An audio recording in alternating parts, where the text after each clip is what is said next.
The reappearance of the Nightsisters of Dathomir in the Ahsoka TV show could fix one major sequel trilogy mistake in Rey's upcoming Star Wars movie.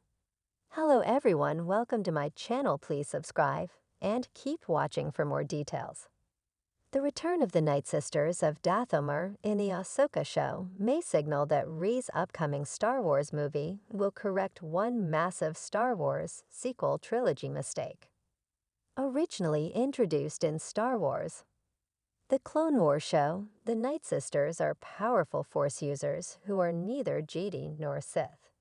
Instead, the Nightsisters are essentially a coven of witches who have already demonstrated a clear mastery of the Force. Ahsoka has brought them to live action, and this opens up major possibilities for their future, including Rey's new Jedi Order movie. Little is known about the plot of Rey's new Star Wars movie other than that Rey will be attempting to rebuild a Jedi Order, which leaves the door open for several unique plot points to be explored. In tandem with a mysterious plotline is a mystery surrounding which of the sequel trilogy's characters may be returning.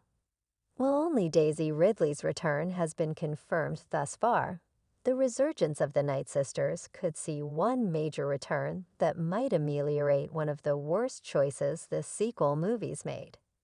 The sequel trilogy received significant backlash for a lack of narrative continuity, radical changes to Luke Skywalker's character, and a bit of copying the original trilogy's storyline.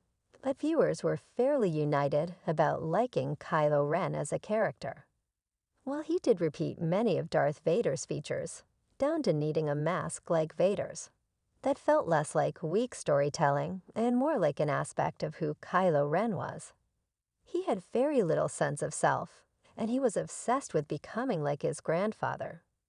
That connection, though, was part of why killing him off was a terrible Star Wars misstep. Kylo Ren, or Ben Solo, represented the last of the Skywalker bloodline.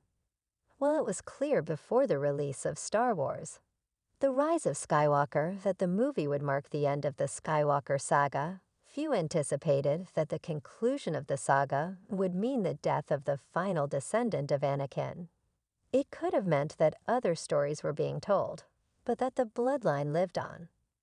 The fact that the title referenced a rise of Skywalker in particular, after Kylo/Ben had shown so much conflict, also signaled that this would be Ben's redemption arc. Instead, the Rise of Skywalker spelled the end of Kylo Ren/Ben Solo, and that meant not only that the Skywalker bloodline had effectively ended, but also that the franchise had lost a massively popular character. It was also just a disappointing end. Adam Driver has explained that the original plan for the sequel trilogy was that Kylo Ren would not be redeemed and would only get more evil. When it was flipped to him being redeemed, it seemed like Ben Solo would get a story arc as a Jedi, but the movie ended with his rapid death. The Nightsisters are incredibly powerful witches who have demonstrated an ability to bring people back from the dead through their Force abilities that are very distinct from the Jedi or Sith. In addition to the Herculean task of restoring Maul mentally and physically, and replacing his seemingly self-constructed spider-like legs with humanoid legs, after Obi-Wan Kenobi had cut him in half in Star Wars. Episode I. The Phantom Menace, the Nightsisters also resurrected dead Nightsisters to fight General Grievous in the Clone Wars show. In Ahsoka, they were also able to quickly resurrect Thrawn's Night Troopers. Given this ability, they may have the power to resurrect Ben Solo. Many fan theories have been kicked around, several including the world between worlds, about how Ben Solo could make his return, because fans are so eager to see the character brought back. With their reintroduction, it seems possible that the Nightsisters could offer an avenue for Ben Solo's resurrection, but it isn't clear how likely that really is.